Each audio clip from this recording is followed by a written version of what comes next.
તો સુરત ઉપરવાસમાં પડેલ ભારે વરસાદને પગલે ઓલણ નદીમાં પૂર. નદીના પાણી સાંબા બોરિયાનો લો લેવલ બ્રિજ પર ફરી વળ્યા. લો લેવલ બ્રિજ પરથી 10 ફૂટ પાણી વહી રહ્યા છે. ઓલણ નદીનો ધસમસતો પાણીનો પ્રવાહ દરિયા જેવો રૌદ્ર સ્વરૂપ જોવા મળી રહ્યું છે. ઓલણ નદીના પાણી સાંબા ભોરિયાના સ્મશાનમાં પાણીમાં ગરકાવ જોવા મળ્યું. ભગવાનપુરાથી સંબા ભોરિયા જવા માટેનો 15 કિલોમીટરનો ચક્રાવ ફરવાની નોબત આવી છે. સંબા ભોરિયા જવા માટે નવો નિર્માણ થયેલ બ્રિજની કામગીરી મંથર ગતિએ છે. સરકારના હવામાન ખાતાએ દક્ષિણ ગુજરાત ઉપર આપી છે ભારે વરસાદની આગાહીની અસર જોવા મળી રહી છે. ખાસ કરીને ઉપરવાસમાં પડી રહેલ ભારે વરસાદને પગલે ઓલણ નદીમાં પૂરની સ્થિતિ મહુવામાંથી પસાર થતી આ ઓલણ નદીના જે દ્રશ્ય છે, ઓલણ નદીના દ્રશ્ય છે કે દરિયો છે, આ દરિયા જેવો વહેણ અને દરિયા જેવો ઘૂઘવાટો હાલ ઓલણ નદીનો રૌદ્ર સ્વરૂપ જોવા મળી રહ્યો છે. જે અંતર્ગત જે મહુવા તાલુકાના જે સાંબાથી ભોરિયાને જોડતો જે માર્ગ છે એ માર્ગ પરથી 10 થી 15 ફૂટ જેટલું ઉપરથી પાણી હાલ વહી રહ્યું છે. જે અંતર્ગત સામે પર આવેલા આ સાંબા ભોરિયા ગામના જે રહીશો છે એને હાલ 15 થી 20 કિલોમીટર ચક્ર ફરવાની નોબત આવી છે. દ્રશ્યમાં જોઈ શકો છો આ ધસમસતો આજે ઓલણ નદીનો પ્રવાહ જે છે એ હાલ જે આનું રૌદ્ર સ્વરૂપ ધારણ કર્યું છે. તો બીજી તરફ દ્રશ્ય બતાવવાનો પ્રયાસ કરીશ કે આજે ઓલણ નદીને જે કાંઠા ઉપર જે સ્મશાન ભૂમિ આવી છે એ સ્મશાન ભૂમિ પણ પાણીમાં ગરકાવ થઈ જવા પામી છે. ખાસ કરીને કોઈ ઘટના બને કે ક્યાંક કોઈનું અવસાન થાય તો એને જે અગ્નિદાહ આપવા માટે પણ જે સ્મશાન ભૂમિ હોય છે સ્મશાન ભૂમિની અંદર પણ 8 થી 10 ફૂટ જેટલા હાલ પાણી ભરાતા પરિસ્થિતિ જ્યાં નજર પડે ત્યાં પાણી જેવી સ્થિતિ હાલ જોવા મળી રહી છે. અને ખાસ કરીને આજે તાપી જિલ્લાના ડોલવણ ખાતે જે અવિરતપણે ધોધમાર વરસાદ વરસી રહ્યો છે. જે અંતર્ગત ઓલણ નદીએ એનું રૌદ્ર સ્વરૂપ ધારણ કર્યું છે. ઓલણ નદીની અંદર હાલ પૂરની સ્થિતિ જોતા જે ઓલણ નદીના કાંઠા વિસ્તારના જે ગ્રામ્ય છે એ ગામના લોકોને પણ હાલ વહીવટી તંત્ર દ્વારા સાવચેત કરી દેવામાં આવ્યા છે. અને ક્યાંક ને ક્યાંક લોકોને જે નીચાણવાળા વિસ્તારોમાં જે લોકો રહે છે એને પણ સલામત સ્થળે ખસી જવા માટે વહીવટી તંત્ર દ્વારા સાયરન વગાડીને તેમજ જે તલાટીઓને પણ અહીં સ્થળ નહીં જોડવું અને ગામ પંચાયતનું સ્થળ છોડવાની પણ હાલ મનાઈ ફરવામાં આવી રહી છે. જે અંતર્ગત ખાસ કરીને ઓલણ નદીએ જે રૌદ્ર સ્વરૂપ ધારણ કર્યું છે એના હાલ આ દ્રશ્યો જોઈ રહ્યા છો. અને ઓલણ નદીએ રૌદ્ર સ્વરૂપ ધારણ કરતા કાંઠાના વિસ્તાર જે નદીના કાંઠાના વિસ્તારના ગામો છે એ લોકોને સલામત સ્થળે ખસી જવાની વહીવટી તંત્ર દ્વારા ચેતવણી પણ આપી દેવામાં આવી છે. કેમેરામેન સ્મિત રાઠોડ સાથે કેતન પટેલ, ન્યૂઝ 18 ગુજરાતી, મહુવા, સુરત. દક્ષિણ ગુજરાતના અનેક વિસ્તારોમાં વરસાદની શરૂઆત થઈ છે. તે વરસાદ રૌદ્ર રૂપ લઈને આવ્યો છે. અનેક વિસ્તારોને પાણી કરી રહ્યો છે. સુરત હોય, નવસારી હોય, વલસાડ હોય, જે પણ વિસ્તાર છે ત્યાં આગળ વરસાદ જ વરસાદ. અને વરસાદના કારણે નદીઓનું સ્તર આપ જોઈ રહ્યા છો. જે ખેતરની અંદરથી નદીઓ પસાર થતી હોય તે પ્રમાણેના દ્રશ્યો જોવા મળી રહ્યા છે. નજીકમાં આવેલા બસ સ્ટેન્ડની અંદર પાણી ઘૂસી ગયા છે. મહુવાના માછી સાદડા ગામના દ્રશ્યો છે. ગામની અંદર પાણીની ઘૂસણખોરી આપ જોઈ રહ્યા છો. માછી સાદડા ગામના 15 થી વધુ ઘરોમાં પાણી ઘૂસી ગયા છે. લોકો પોતાને જીવને બચાવવા માટે, ઘરની સામગ્રીને બચાવવા માટે બને તેટલા ઉપર તરફ જવાનો પ્રયાસ કરી રહ્યા છે. અંબિકા, પૂર્ણા અને ઓલણ નદીમાં પૂર. મહુવાના માછી સાદડા ગામે ઓલણ નદીના પાણી ઘૂસી ગયા છે. માછી સાદડા ગામના 15 થી વધુ ઘરોમાં નદીના પાણી ઘૂસ્યા છે. પૂર અસરગ્રસ્તોને સલામત સ્થળે ખસેડવાની કામગીરી જિલ્લા પંચાયત સંચાલિત પ્રાથમિક શાળાઓમાં અપાયો છે આશરો. લોકોની ઘરવખરી ડૂબી જતા થયું છે ભારે નુકસાન.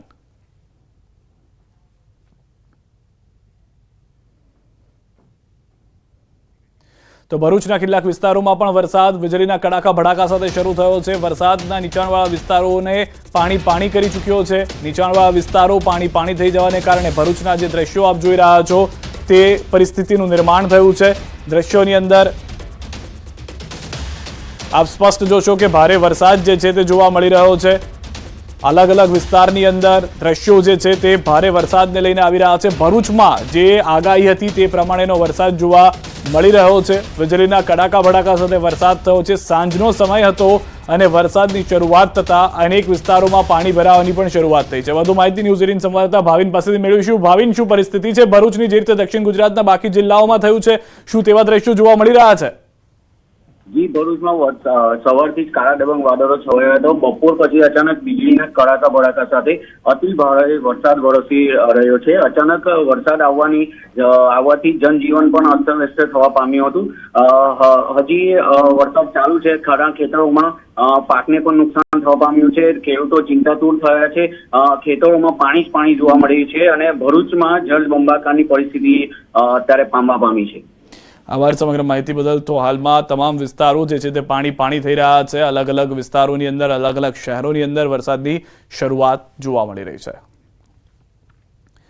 અરવલ્લીના માલપુરમાં ધોધમાર વરસાદ શરૂ થયો છે. માલપુર, મોરડુંગરી, મેડીટીમ્બામાં વરસાદી માહોલ છે. ગોવિંદપુર, મંગલપુર, રઘુનાથપુર, વિનાયકનગરમાં વરસાદ. માલપુરના રાજમાર્ગ પર વરસાદી પાણીના વહેણ જોવા મળી રહ્યા છે. વહેલી સવારથી ઝરમર વરસાદ બાદ બપોર બાદ ધોધમાર વરસાદ શરૂ થઈ ગયો. અસહ્ય ઉકળાટ બાદ વરસાદ થતા ઠંડક પ્રસરી ગઈ છે. મોટાભાગના અરવલ્લીના વિસ્તારો જળમગ્ન થઈ ચૂક્યા છે. વધુ જાણકારી ન્યૂઝ 18 સંવાદદાતા હાર્દિક પટેલ અમારી સાથે જોડાઈ ગયા છે. હાર્દિક, અરવલ્લીની શું પરિસ્થિતિ છે? મેઘરાજા કોપાયમાન થયા હોવાની જાણકારી છે. સિદ્ધાર્થ, ચોક્કસથી અરવલ્લી જિલ્લામાં 2 દિવસના વિરામ બાદ ફરીથી વરસાદી માહોલ જોવા મળી રહ્યો છે. કાળા ડિબાંગ વાદળોએ જિલ્લાને ઘેર્યું છે. ખાસ કરીને માલપુર નગરમાં ભારે વરસાદ જોવા મળી રહ્યો છે અને માલપુર, મોરડુંગરી, મીરટીમ્બા, ગોવિંદપુર સહિતના જે ગામડાઓ છે, આજુબાજુના 15 થી 20 ગામડાઓ છે, ધોધમાર વરસાદ જોવા મળી રહ્યો છે અને માલપુર નગરમાં જે ડુંગરના જે પાણી છે તે રાજમાર્ગો પર ફરી વળવાના કારણે જે મીટરવાળી દુકાનો છે ત્યાં પાણી ઘૂસી ગયા છે. લોકોમાં, વેપારીઓમાં ડરનો માહોલ છે કે દુકાનમાં પાણી ઘૂસી જાય અને અસહ્ય ઉકળાટ બાદ હાલ ઠંડક માહોલ જોવા મળી રહ્યો છે. આભાર હાર્દિક સમગ્ર માહિતી બદલ. તો હાલમાં અનેક વિસ્તારો એવા છે કે જ્યાં આગળ જળમગ્ન થઈ ચૂક્યું છે. અરવલ્લીના જે દ્રશ્યો છે તે સ્પષ્ટ કરી રહ્યું છે. મહેસાણાના વાતાવરણમાં બપોર બાદ પલટો આવ્યો છે. 2 દિવસના વિરામ બાદ ફરી વરસાદ શરૂ થઈ ગયો છે. સવારથી બફારા બાદ વરસાદથી ઠંડક પ્રસરી ગઈ છે. વધુ જાણકારી ન્યૂઝ 18 સંવાદદાતા કેતન પાસેથી મેળવીશું. કેતન, મહેસાણાની શું પરિસ્થિતિ હાલમાં વરસાદને લઈને?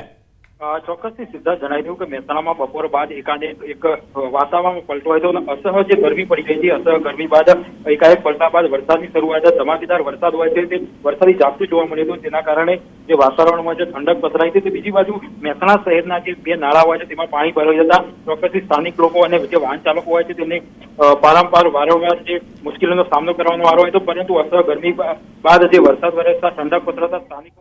જી આભાર. તો મહેસાણામાં પણ એ રીતની જ પરિસ્થિતિ, ભારે વરસાદની શરૂઆત જે છે તે થઈ ગઈ છે.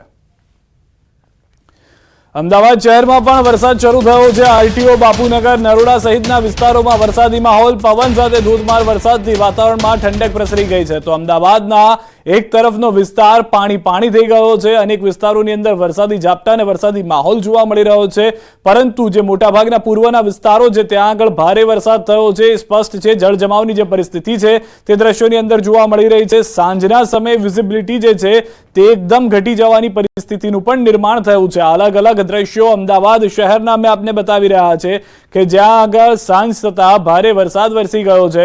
આરટીઓ વિસ્તાર, બાપુનગર વિસ્તાર, નરોડા વિસ્તારમાં વરસાદ છે. વધુ માહિતી ન્યૂઝ 18 સંવાદદાતા ઋત્વિજ અમારી સાથે જોડાયા છે. ઋત્વિજ, હાલમાં અમદાવાદની શું પરિસ્થિતિ છે વરસાદને લઈને? મોટાભાગના વિસ્તારો છે અને ખાસ કરીને વાત કરીએ તો જે આરટીઓ વિસ્તાર છે, નવાવાડા, નારણપુરા, આ સિવાય જે પૂર્વ વિસ્તાર છે, નિકોલ, વટવા, નરોડા, ઈસનપુર, આ તમામ જે વિસ્તાર છે કે જ્યાં હાલ ધોધમાર વરસાદ શરૂ થઈ ગયો છે.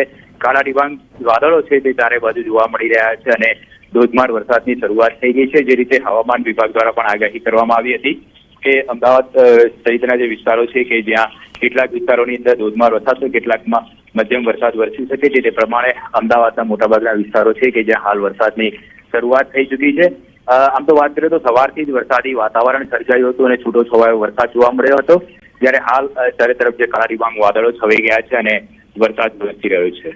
ઋત્વિજ, સૌથી વધારે મહત્વની વાત, કયા કયા વિસ્તારોમાં જળજમાવની પરિસ્થિતિ હાલમાં નોંધાઈ રહી છે? જી સિદ્ધાર્થ, વાત કરીએ તો જે મહત્વના વિસ્તારની વાત કરીએ તો જે આરટીઓ, સુભાષબ્રિજ, સાબરમતી અને જે પૂર્વ વિસ્તાર છે કે જ્યાં હાલ જે વાતાવરણ છે તે પણ બદલાયેલું જોવા મળ્યું હતું અને કાળા ડિબાંગ વાદળો છવાઈ ગયા છે. ખાસ કરીને જે ગાંધીનગર તરફની વાત કરીએ તો એ બાજુ પણ વરસાદે માહોલ સર્જાયો છે અને ચારે તરફ ધોધમાર વરસાદ વરસી રહ્યો છે.